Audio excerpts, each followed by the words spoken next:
Hello दोस्तों, नमस्कार। आप लोगों का एग्री स्टडी 92 में बहुत बहुत स्वागत है। आज हम एग्रीकल्चर से संबंधित 200 महत्वपूर्ण प्रश्नों को देखेंगे जो हमारी आने वाली एजीटी की परीक्षा के दृष्टिकोण से अत्यंत महत्वपूर्ण होंगे। इसमें हमारा पहला प्रश्न है, विश्व में निम्नलिखित फसलों में से किस फसल का जो कृषिगत क्षेत्रफल यानी कल्टीवेटेड एरिया है सबसे ज़्यादा है। विश्व में किस फसल का कल्टीवेटेड एरिया सबसे ज़्यादा है। ऑप्शन नंबर ए चावल और रजत टाइवा, बी है गेहूँ, टटकम एस्टियम जो है बाजरा है। तो इसका राइट ऑप्शन हो जाएगा जो गेहूं है। गेहूं का वर्ल्ड में कल्टीवेटेड एरिया सबसे ज़्यादा है। अगला प्रश्न देखेंगे, चावल का उद्गम स्थल यानी ओरिजिन प्लेस निम्नलिखित में से चावल का ओरिजिन प्लेस क्या है। ऑप्शन नंबर ए दक्षिण पश्चिम एशिया, बी यूरोप, सी दक्षिण अमेरिका, डी भारत व बर्मा। तो इसका राइट ऑप्शन हो जाएगा जो भारत व बर्मा है, ये चावल का ओरिजिन प्लेस माना जाता है। अगला प्रश्न है, विश्व में चावल का सर्वाधिक क्षेत्रफल भारत में है जो कि लगभग है। विश्व में चावल का जो सर्वाधिक क्षेत्रफल है भारत में है जो कि लगभग कितने मिलियन हेक्टेयर है। ऑप्शन नंबर है 26 मिलियन हेक्टेयर, बी 36, सी 45, डी 50 मिलियन हेक्टेयर। तो इसका राइट ऑप्शन हो जाएगा 45 मिलियन हेक्टेयर। भारत में जो है विश्व में चावल का सर्वाधिक क्षेत्रफल भारत में है जो कि 45 मिलियन हेक्टेयर है। अगला प्रश्न देखेंगे, चावल की उत्पादकता यानी प्रोडक्टिविटी सबसे अधिक किस राज्य में है। हरियाणा, पंजाब, पश्चिम बंगाल, उत्तर प्रदेश। तो यहाँ पर बात करते हैं चावल की प्रोडक्टिविटी की, तो पंजाब राइट ऑप्शन हो जाएगा। अगला प्रश्न देखेंगे, ओराइजा वंश में कुल कितनी स्पीशीज शामिल हैं। ऑप्शन नंबर 14, बी 22, सी 24, डी 30। तो इसका राइट ऑप्शन हो जाएगा 24। ओराइजा वंश में 24 स्पीशीज शामिल हैं। अगला प्रश्न है, ओराइजा ग्लेबेरिमा स्पीशीज किस जगह पर पाई जाते हैं। जो ओराइजा ग्लेबेरिमा स्पीशीज हैं ये कहाँ पर पाई जाती हैं। Europe, Asia, America, Africa. जो ओराइजा ग्लेबेरिमा है ये अफ्रीका में पाई जाती हैं।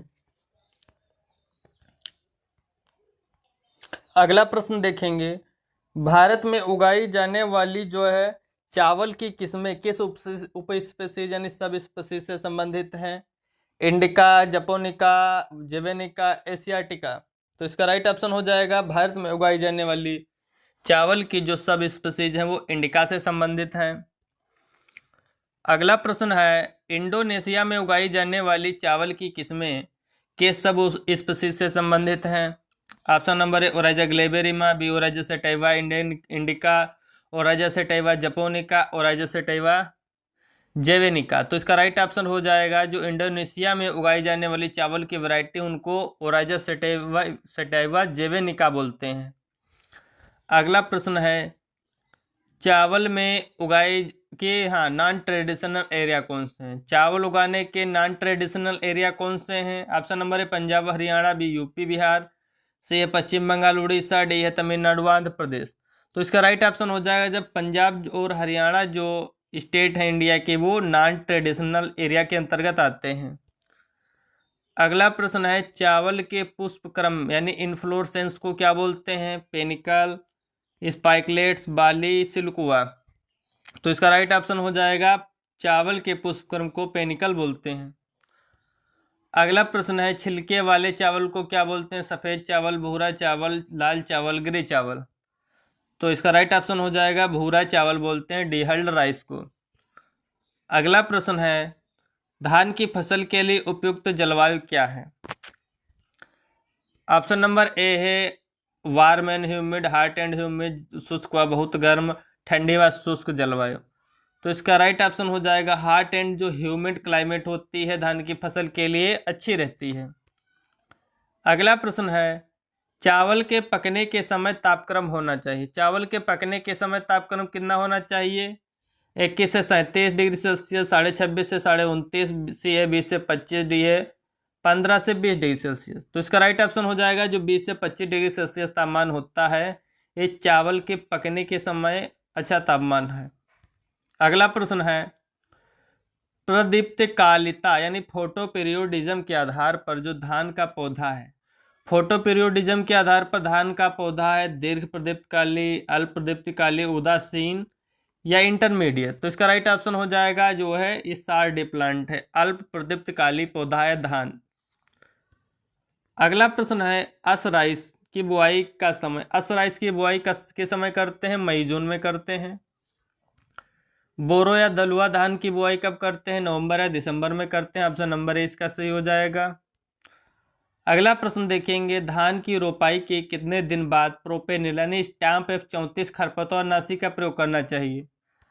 धान की रोपाई के लगभग 6 से 8 दिन के बाद हमें स्टैम्प F34 खरपतवारनाशी का प्रयोग करना चाहिए धान की फसल में। अगला प्रश्न है, धान के पौधे की प्रारंभिक वृद्धि अवस्था में क्रेसेक किस रोग के कारण होते हैं? धान के पौधे की जो प्रारंभिक स्टेज होती है उसमें जो क्रेसेक होते हैं वो किसके कारण बनते हैं? वो BLB बैक्टीरियल लीफ ब्लाइट के कारण बनते हैं। धान के पौधे की प्रारंभिक वृद्धि अवस्था में क्रेसेक बैक्टीरियल लीफ ब्लाइट के कारण बनते हैं। अगला प्रश्न है, किस कीट के द्वारा धान का टुंगरू वायरस रोग फैलता है? टुंगरू वायरस रोग किसके कारण फैलता है? Option number C green leaf hopper के द्वारा फैलता है टुंगरू वायरस।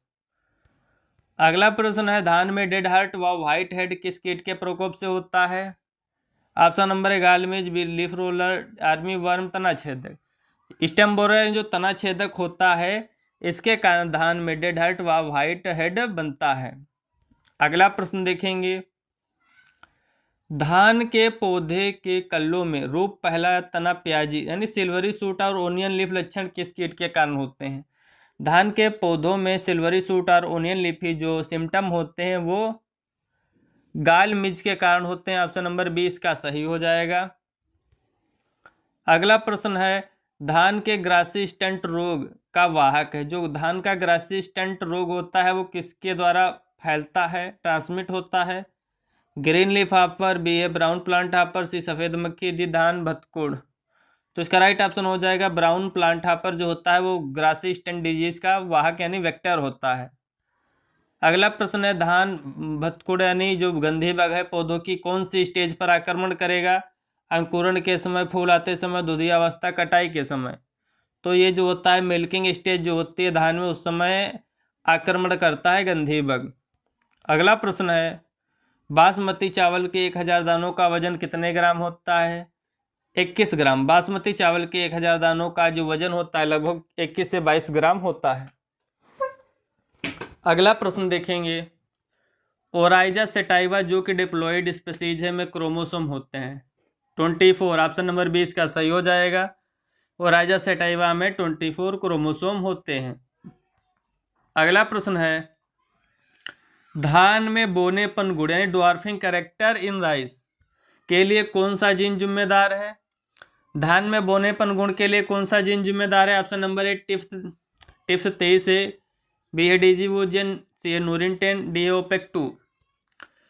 तो इसका राइट ऑप्शन हो जाएगा जो धान में बोनेपन गुण के लिए होता है वो डीजीवोजन होता है, जबकि गेहूं में बोनेपन गुण के लिए नूरिन 10 होता है। ऑप्शन नंबर 20 का राइट है, धान में बोनेपन गुण के लिए डीजीवोजन जो है उत्तरदायी है।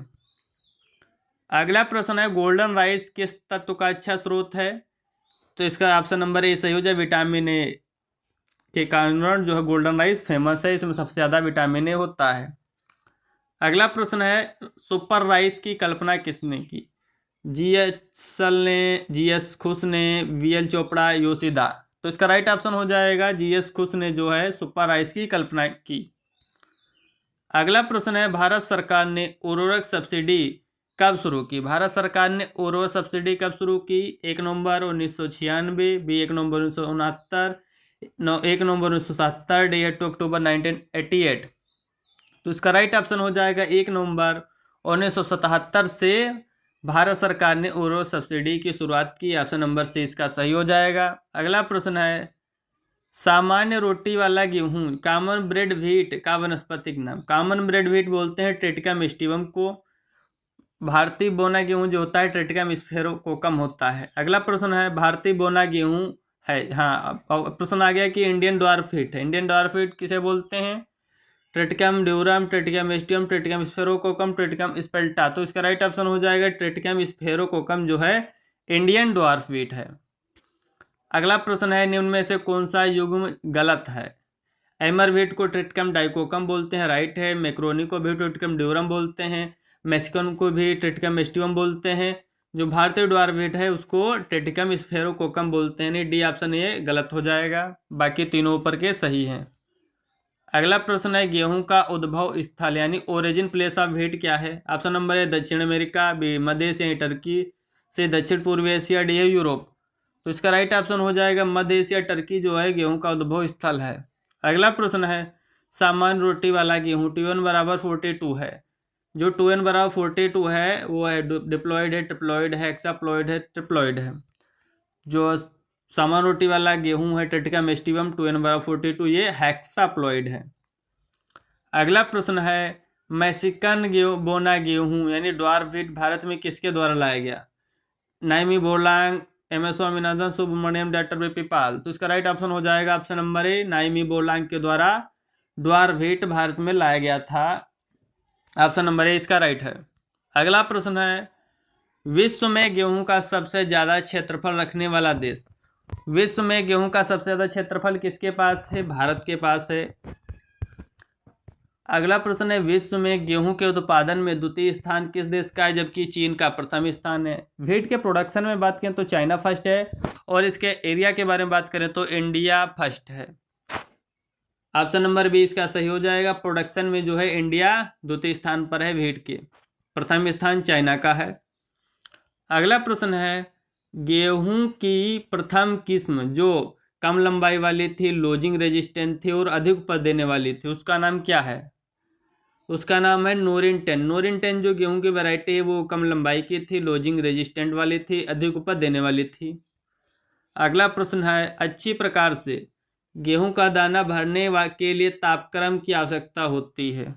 अच्छी प्रकार से दाना भरने के लिए कितने तापमान होना चाहिए गेहूं की फसल के लिए? 23 से 25 डिग्री सेल्सियस जो तापमान होता है वो गेहूं की फसल में दाना भरने के लिए अच्छा माना जाता है।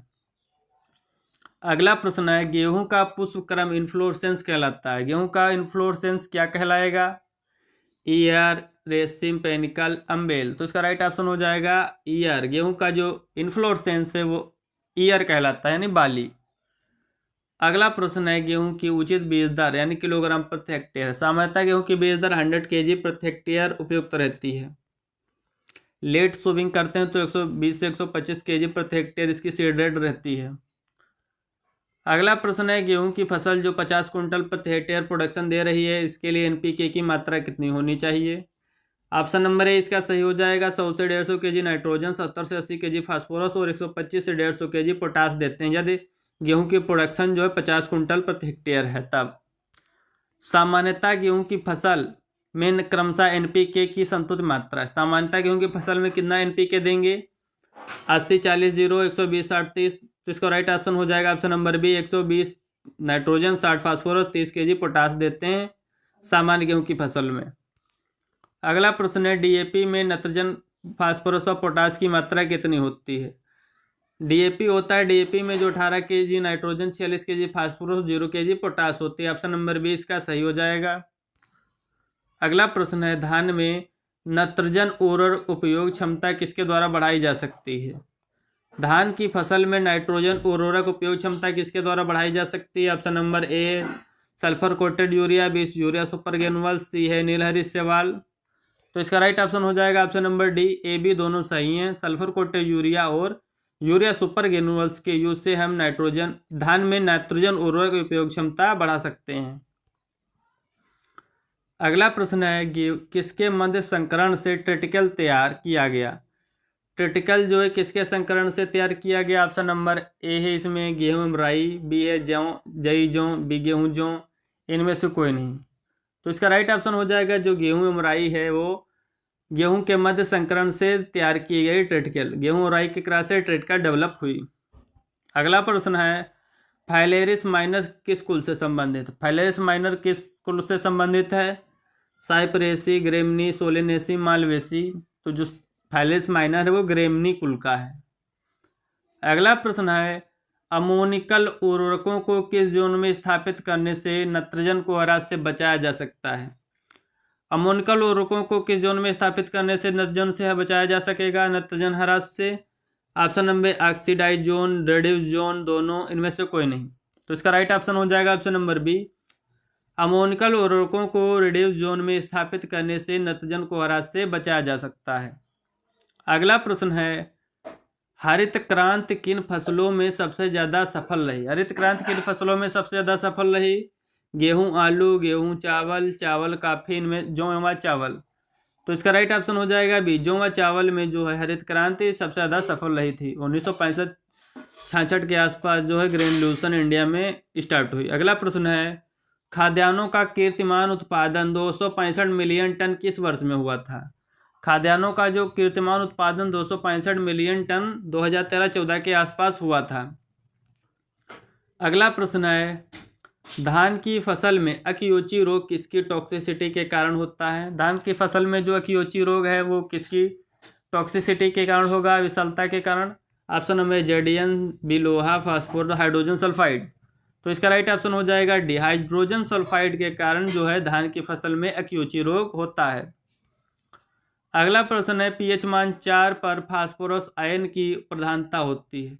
जब सॉइल पीएच 4 होता है तो किस फास्फोरस आयन की जो प्रधानता रहती है उसका नाम है H2PO4 जो है ये प्रीडोमिनेंट रहता है।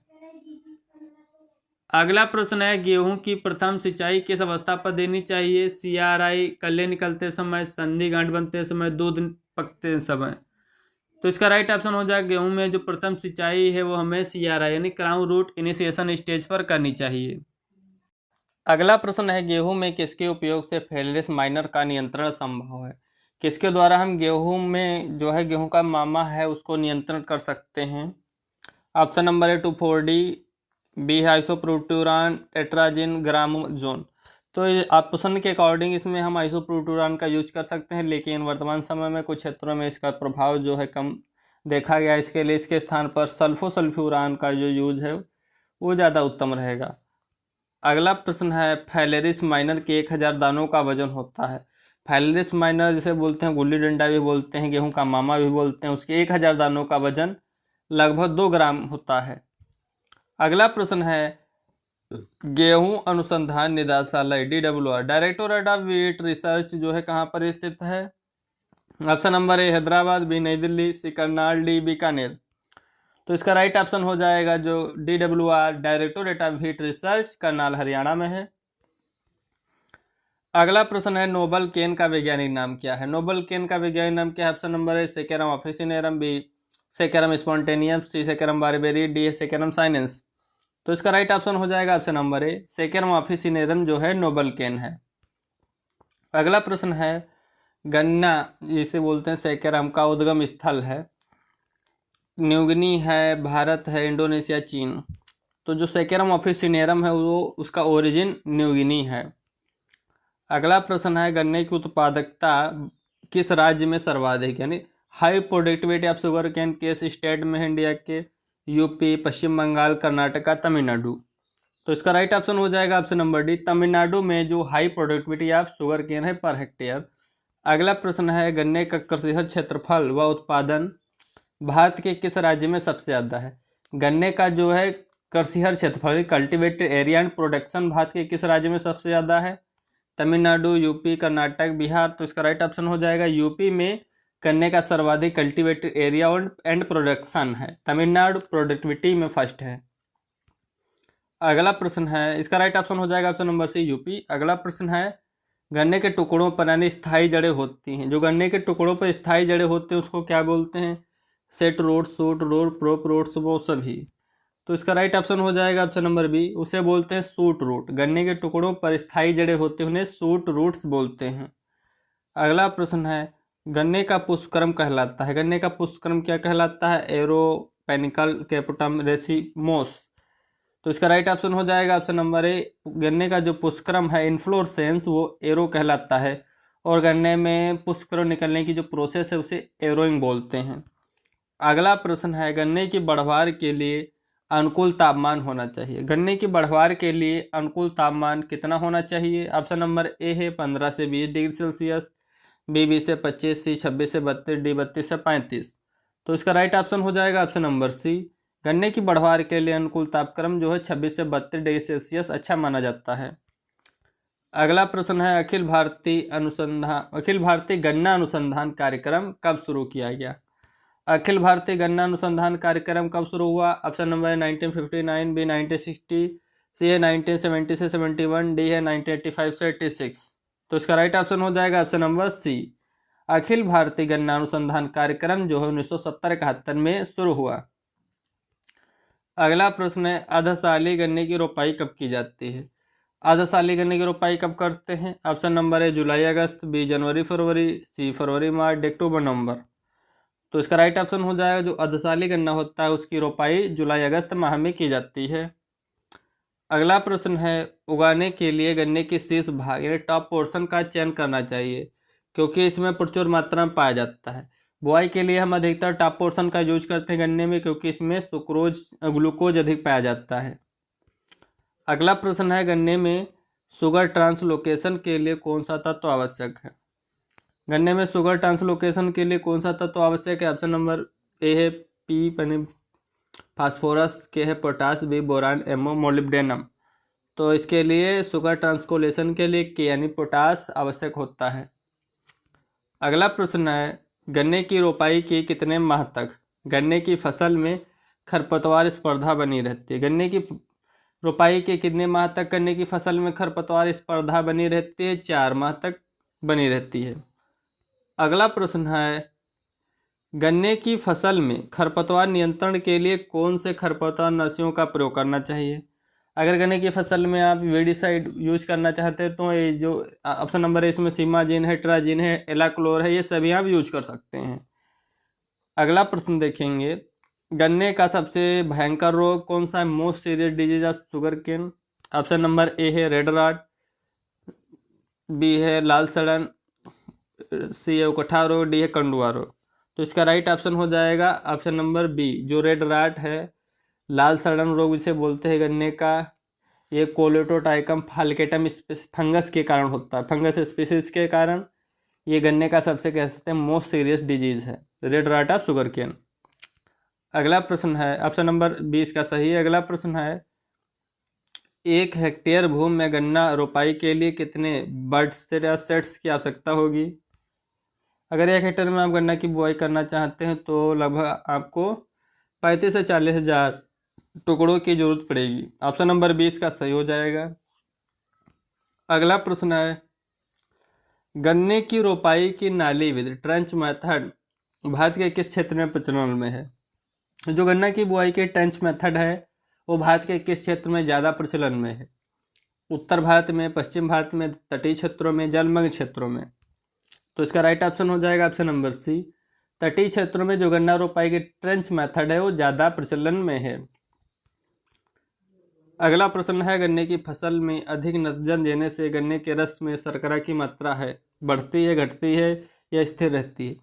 गन्ने की फसल में अगर अधिक नाइट्रोजन देंगे तो शर्करा की मात्रा कम पड़ जाती है। अगला प्रश्न है एप्रिकेनिया मिलेनोल्यूका किसके खिलाफ परजीवी के रूप में प्रयोग किया जाता है। एप्रिकेनिया जो मिलेनोल्यूका है वो गन्ने के जो पायरिल्ला होता है, शुगर केन पायरिल्ला, उसके खिलाफ परजीवी के रूप में उपयोग किया जाता है। अगला प्रश्न है गन्ने फसल की किस्म में रोधिता जो कि फसल की एक किस्म को 4 से 5 वर्ष तक बृहद पैमाने पर लगाने पर एक रोगजनक के प्रति रोगरोधिता और अन्य रोगजनकों के प्रति ग्राही हो जाते हैं, इस प्रकार की रोधिता कहलाती है। उसे बोलते हैं वर्टिकल रेजिस्टेंट। जब किसी फसल को 4 से 5 वर्षों तक लगातार उगाएंगे तो एक के प्रति तो रेजिस्टेंट हो जाएगी लेकिन अन्य रोगों के प्रति ससेप्टेबल हो जाती है। इस प्रकार की जो रेजिस्टेंट है उसे वर्टिकल रेजिस्टेंट बोलते हैं। अगला प्रश्न है निम्नलिखित में से कौन सा सबसे मोटा अनाज है। मोस्ट कोर्स मिलियट कौन सा है। ऑप्शन नंबर है पेनिकम मिलियसियम, बी है काइनोकुला फुरुनेटेंसिया, सी है सिटेरिया इटैलिका, डी पेस्पेलम स्क्रोबाइकुलेटम। तो इसका राइट ऑप्शन हो जाएगा option number D, most course millet जो है पेस्पेलम स्क्रोबाइकुलेटम है। अगला प्रश्न है फसलों व सिंचाई की क्रांतिक अवस्थाओं के युगों में से कौन सा जोड़ा सही नहीं है। बाजरे की जो है critical stage of irrigation year head है, सही है। कपास फूल आने से पहले, सी गेहूं में CRI स्टेज है, लेकिन ऑप्शन नंबर डी गलत हो जाएगा, ये मैच नहीं करता है। अगला प्रश्न है प्रकाश संश्लेषण में ध्वजपर्ण यानी फ्लैग लीफ का कितना % योगदान रहता है प्रकाश संश्लेषण में? ऑप्शन नंबर ए 52, 40, 35, 20%। तो इसका राइट ऑप्शन हो जाएगा 52%। प्रकाश संश्लेषण में ध्वजपर्ण का लगभग 52% योगदान रहता है। अगला प्रश्न है, निम्न फसलों में से वह फसल कौन सी है जो दोनों सूखा व जलाभाव से प्रभावित होती है? सीधे बुआई वाला धान, मक्का, सूरजमुखी, ज्वार। तो इसका राइट ऑप्शन हो जाएगा ऑप्शन नंबर बी, जो मक्का है, जिया मेज, ये ड्राट एंड वाटर लॉगिंग दोनों से प्रभावित होने वाली फसल है। अगला प्रश्न है, वाष्पोत्सर्जन को कम करने के लिए एट्राजिन का प्रयोग किया जाता है क्योंकि यह पौधे की वृद्धि को कम करता है, पौधे की पत्ती की सतह से प्रकाश रिफ्लेक्ट करेगा, या रंध्रों के खुलने व बंद होने की क्रिया को प्रभावित करेगा, या पर सतह पर एक पतली परत बनाता है। तो इसका राइट ऑप्शन हो जाएगा ऑप्शन नंबर सी, वाष्पोत्सर्जन को कम करने के लिए एट्राजिन का यूज करेंगे क्योंकि यह रंध्रों के खुलने व बंद होने की क्रिया को प्रभावित करता है। अगला प्रश्न है, निम्नलिखित खरपतवारों व फसलों के युगों में कौन सा सही नहीं है? स्ट्राइगा ज्वार में होता है, अमेरबेल रेजिका में होता है, ओरोबेंकी तंबाकू में होता है।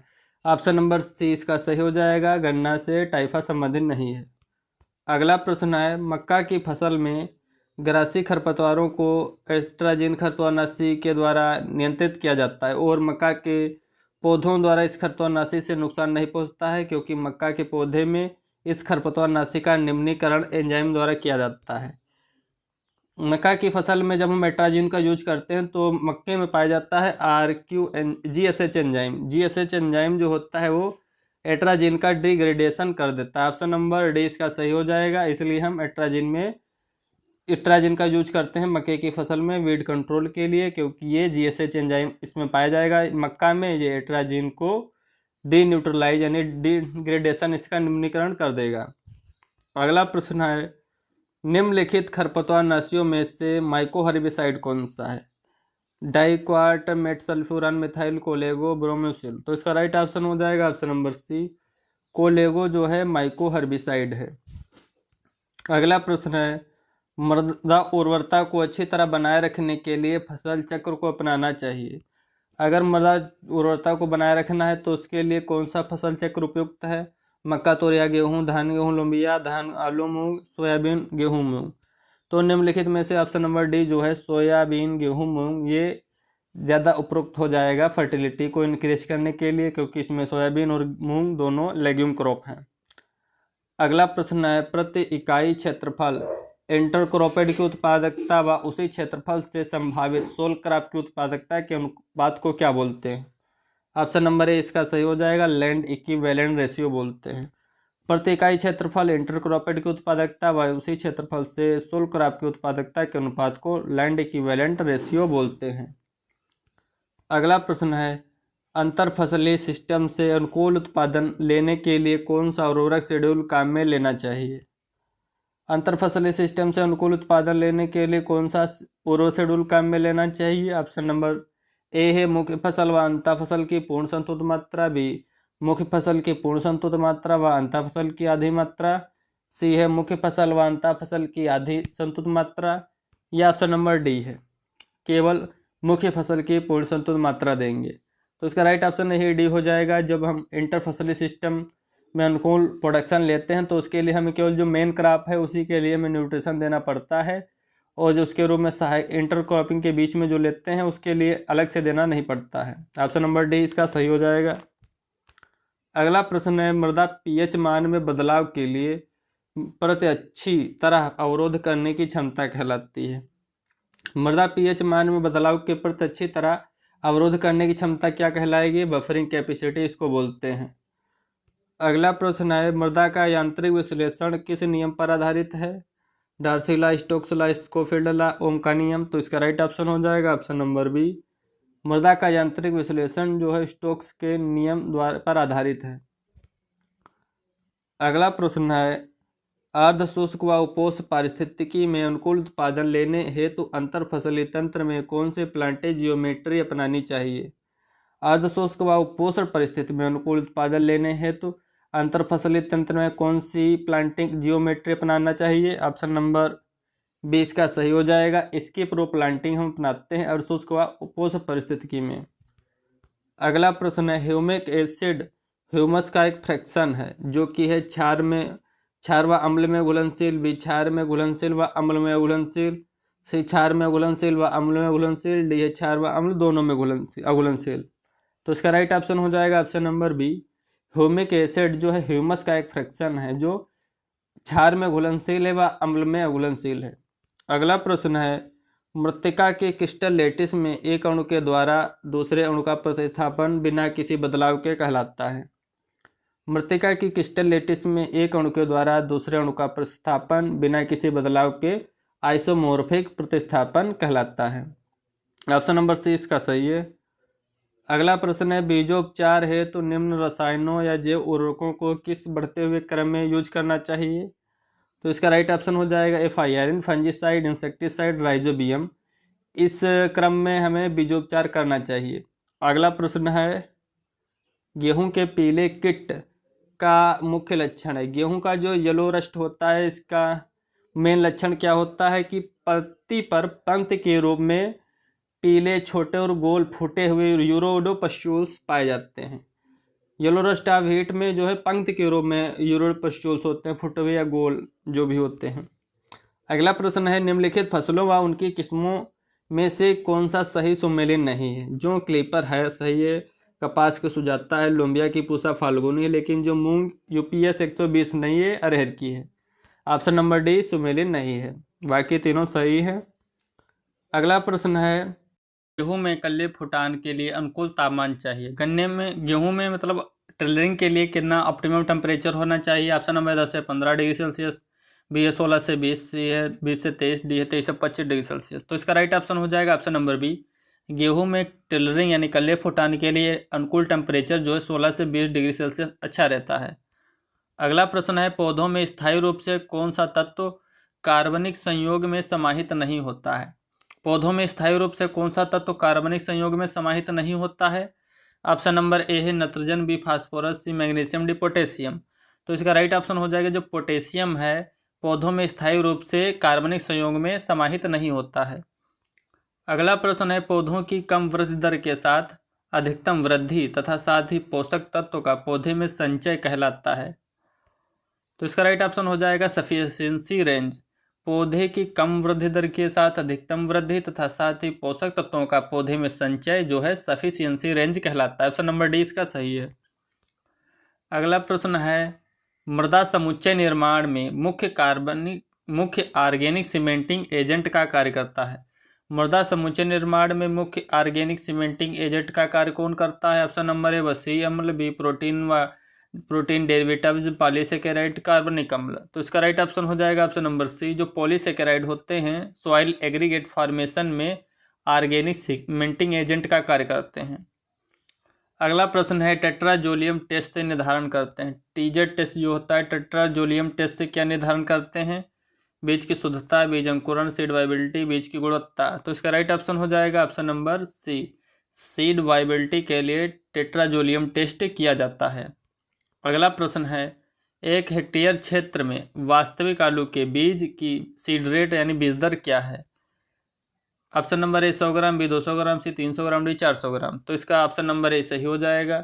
1 हेक्टेयर क्षेत्र में ट्रू पोटैटो सीड की जो बीज दर होती है 100 ग्राम होती है। अगला प्रश्न है भारत में मोठ बीन का सबसे अधिक उत्पादन करने वाला राज्य। भारत में मोठ बीन का सबसे ज़्यादा उत्पादन कहाँ होता है, किस राज्य में। ऑप्शन नंबर ए सही हो जाएगा। राजस्थान में मोठ बीन का सबसे ज़्यादा प्रोडक्शन होता है। अगला प्रश्न है तिल सिसेमम इंडिकम की बीज दर कितनी है। ऑप्शन नंबर है 2 से 3, बी है 3 से 4, डी है 4 से 5, डी है 5 से 6 केजी प्रति हेक्टेयर। तो इसका राइट ऑप्शन हो जाएगा 3 से 4 केजी प्रति हेक्टेयर तिल की बीज दर होती है। अगला प्रश्न है भारत का कौन सा राज्य सरसों के उत्पादन में अग्रणी है। भारत का कौन सा राज्य सरसों के उत्पादन में अग्रणी है। Option number Gujarat, B Uttar Pradesh, सी पंजाब, डी राजस्थान। तो इसका राइट ऑप्शन हो जाएगा ऑप्शन नंबर डी। राजस्थान जो है सरसों के उत्पादन में अग्रणी है।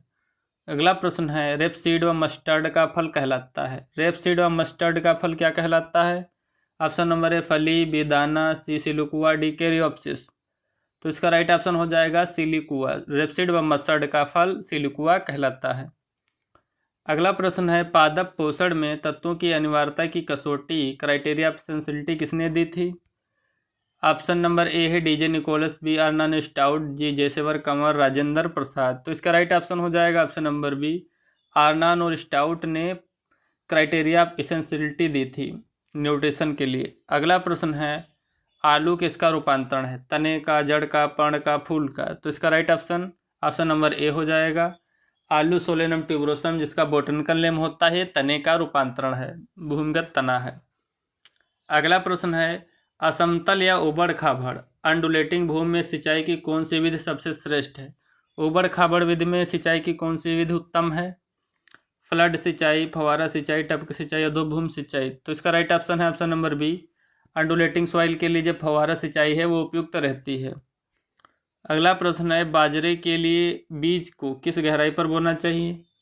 बाजरे के बीज की जो गहराई 1 से 2 सेंटीमीटर उपयुक्त रहती है। ऑप्शन नंबर ए इसका सही हो जाएगा।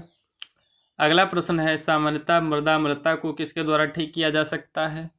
अम्लता को ठीक करने के लिए क्या सॉइल में मिलाना चाहिए? जिप्सम, चूना, आयरन, पायराइट्स और AB दोनों। तो इसका राइट ऑप्शन हो जाएगा, अम्लता को दूर करने के लिए चूने का यूज करते हैं। ऑप्शन नंबर बी राइट हो जाएगा। अगला प्रश्न है, कैच क्रॉप उगाने का मुख्य उद्देश्य क्या होता है? ऑप्शन ए है कि मृदा में फसल अवशेष मिलाना कैच क्रॉप है, मृदा दरारों से बचाना, खरपतवारों का दबाना, या बिना किसी अतिरिक्त निवेश के अधिक आय प्राप्त करना।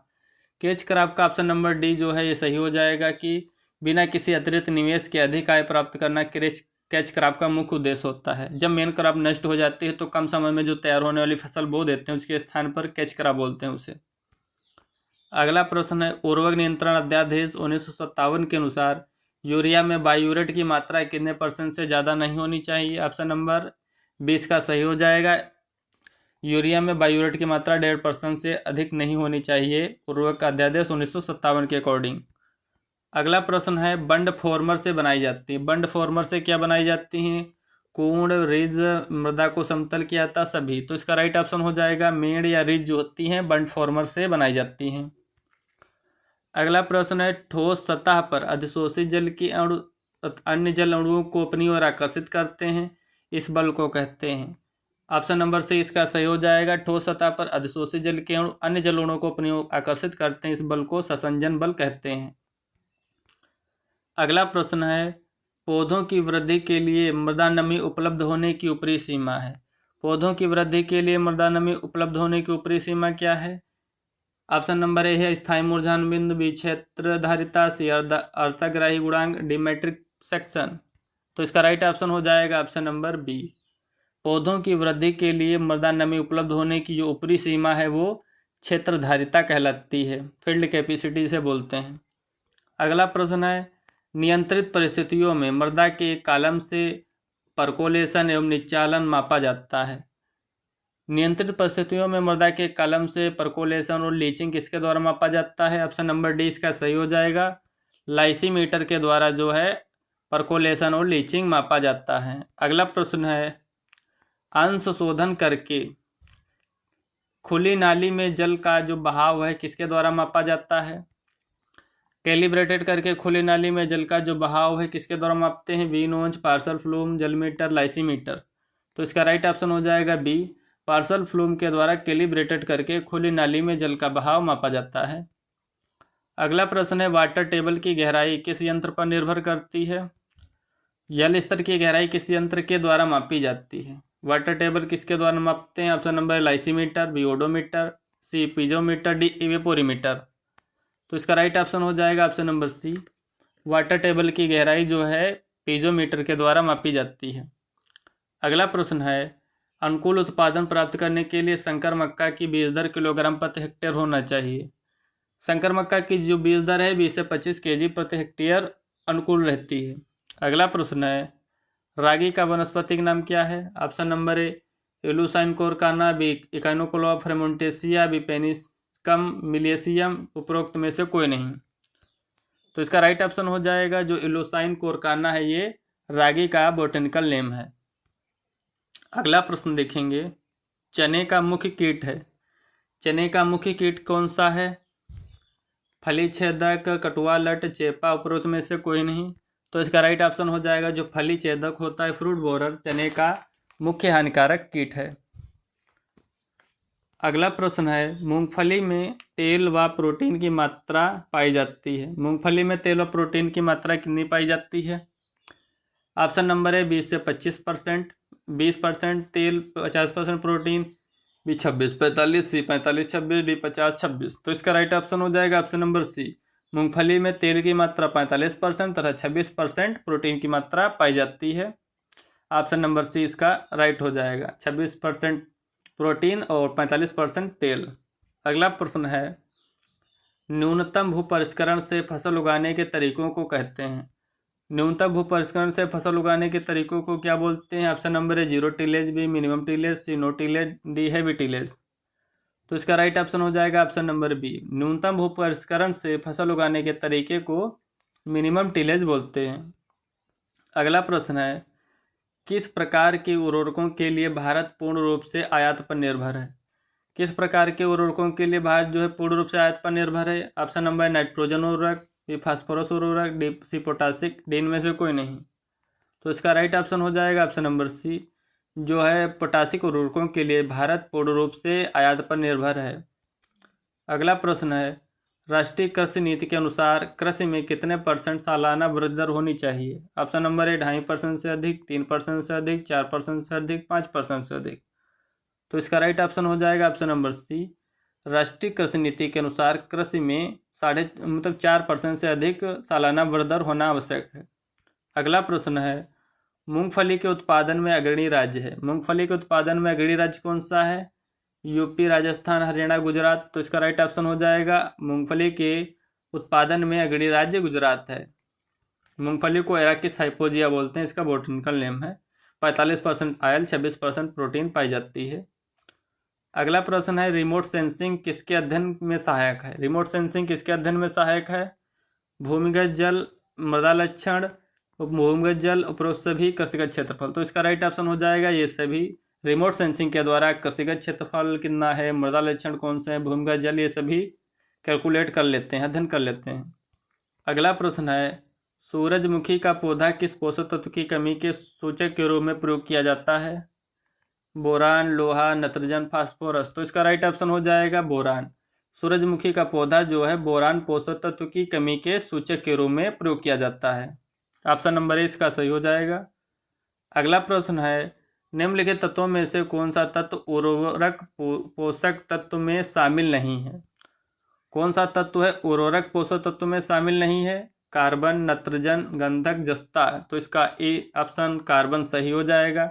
कार्बन जो है उर्वरक पोषक तत्व में शामिल नहीं है, बाकी नत्रजन, जस्ता, गंधक ये सभी शामिल हैं। अगला प्रश्न है मूंग में किस प्रकार का अंकुरण पाया जाता है? ऑप्शन नंबर एपीजीएल, बी हाइपोजियल, सी हाइपोएपीजियल, डी एपी हाइपोजियल। तो इसका राइट ऑप्शन हो जाएगा ऑप्शन नंबर ए, मूंग में एपीजीएल प्रकार का अंकुरण पाया जाता है।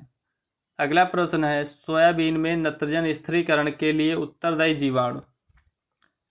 सोयाबीन में नाइट्रोजन फिक्सेशन के लिए कौन सा जीवाणु उत्तरदायी है? ऑप्शन नंबर है राइजोबियम फेजियोलाई, बी राइजोबियम ग्लाइसिकम, सी राइजोबियम जपोनिकम, डी राइजोबियम लेगुमिनोसोरम। तो इसका राइट ऑप्शन हो जाएगा ऑप्शन नंबर सी। सोयाबीन में नत्रजन स्थिरीकरण के लिए राइजोबियम जपोनिकम जो है बैक्टीरिया ये उत्तरदायी है। अगला प्रश्न है तिल किस कुल से संबंधित है? ऑप्शन नंबर चिनोपोडियेसी, बी पेपिलियोनियेसी, सी है लेगुमिनोसी, डी पेडालियेसी। तिल जो है पेडालियेसी फैमिली से संबंधित है। अगला प्रश्न है सोयाबीन में फ्लूक्लोरेलिन का प्रयोग करते हैं। सोयाबीन में फ्लूक्लोरिन का प्रयोग करते हैं मिट्टी में मिलाकर, प्री प्लांट इनकॉर्पोरेशन करते हैं फ्लूक्लोरिन का सोयाबीन में। सोयाबीन का बॉटनिकल नेम ग्लाइसिन मैक्स। अगला प्रश्न है कुसुम में शेष भाग हटाने का मुख्य उद्देश्य क्या है? कुसुम में टोपिंग क्यों कर देते हैं? गिरने से बचाने के लिए, शाखा व फूलों को बढ़ावा देने के लिए, जलहरास को रोकने के लिए, उपरोक्त सभी। इसका राइट ऑप्शन हो जाएगा ऑप्शन नंबर बी, कुसुम में टोपिंग जो है शाखाओं व फूलों को बढ़ावा देने के लिए करते हैं। अगला प्रश्न है कपास के बीजों से रुई हटाने के लिए प्रयोग करते हैं। कपास के बीजों से रुई हटाने के लिए किसका यूज करेंगे? सल्फ्यूरिक अम्ल, साइट्रिक अम्ल, नाइट्रिक अम्ल, हाइड्रोक्लोरिक अम्ल। तो ऑप्शन नंबर है इसका सल्फ्यूरिक अम्ल जो है ये सही हो जाएगा। इसका प्रयोग कपास से रुई हटाने के लिए करते हैं। अगला प्रश्न है कपास में अनुकूल उत्पादन लेने के लिए आवश्यक पौध संख्या होनी चाहिए। ऑप्शन नंबर सी इसका सही हो जाएगा। 50 से 60 हज़ार जो है प्रति हेक्टेयर पौधों की संख्या होनी चाहिए कपास से अनुकूल उत्पादन लेने के लिए। ऑप्शन नंबर सी इसका सही है। अगला प्रश्न है, बोलवर्म कीट किस फसल से संबंधित है? जो बोलवर्म कीट है किस फसल से संबंधित है? ऑप्शन नंबर है मक्का, बी गेहूँ, सी कपास, डी धान। तो इसका राइट ऑप्शन हो जाएगा बोलवर्म जो है कॉटन से संबंधित है। अगला प्रश्न है, रंध्रों को बंद रखने की प्रक्रिया को बढ़ावा देने वाला रसायन है। रंध्रों को बंद रखने की प्रक्रिया को कौन सा रसायन बढ़ावा देता है? पीएम में ऑप्शन नंबर डी इसका सही हो जाएगा। अगला प्रश्न है, मक्का में सिंचाई की दृष्टि से मुख्य क्रांतिक अवस्था कौन सी है? क्रिटिकल स्टेज ऑफ इरिगेशन इन मेज, कौन सा ऑप्शन सही हो जाएगा? सिल्किंग, टेसलिंग, बूट, डफ स्टेज। तो इसका राइट ऑप्शन हो जाएगा ऑप्शन नंबर बी, जो टेसलिंग स्टेज होती है मक्का में सिंचाई के दृष्टिकोण से मुख्य क्रांतिक अवस्था है। अगला प्रश्न है, फसल उत्पादन के कारकों में जल व उर्वरक के बीच संबंध होता है। फसल उत्पादन में के कारकों में जल व उर्वरक के बीच संबंध होता है साइनर्जेटिक। ऑप्शन नंबर बी इसका सही है। अगला प्रश्न है, एक ही खेत में नारियल, काली मिर्च एवं हल्दी के साथ साथ फसल लेने की क्रिया क्या कहलाएगी? Option number relay cropping, inter cropping, multiple cropping, multi storeyed cropping. तो इसका राइट ऑप्शन हो जाएगा ऑप्शन नंबर डी। एक ही खेत में जब हम विभिन्न ऊंचाई की फसलों को उगाते हैं एक साथ तो उसे मल्टी स्टोरेड क्रॉपिंग बोलते हैं। ऑप्शन नंबर डी इसका सही है। अगला प्रश्न है, स्टीवेंसन स्क्रीन का संबंध है। स्टीवेंसन स्क्रीन का संबंध किससे है? जीवाणु विज्ञान, जैव प्रौद्योगिकी, एग्रोमेट्रोलॉजी, रिमोट सेंसिंग। तो इसका राइट ऑप्शन हो जाएगा option number C. Stevenson screen जो है एग्रोमेटेरियोलॉजी से संबंधित है। अगला प्रश्न है, सेवन घास का वनस्पतिक नाम है। सेवन घास का क्या वनस्पतिक नाम है?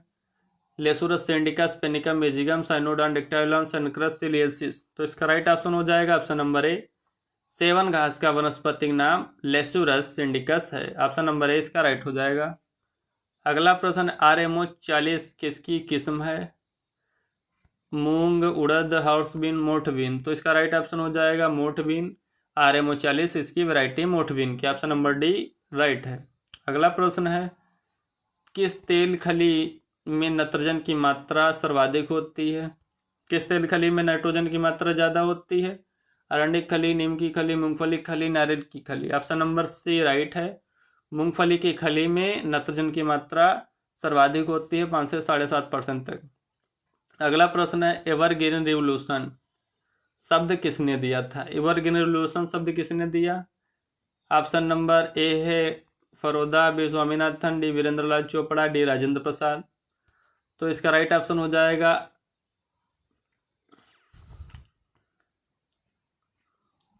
Thanks for watching, please like and subscribe my channel.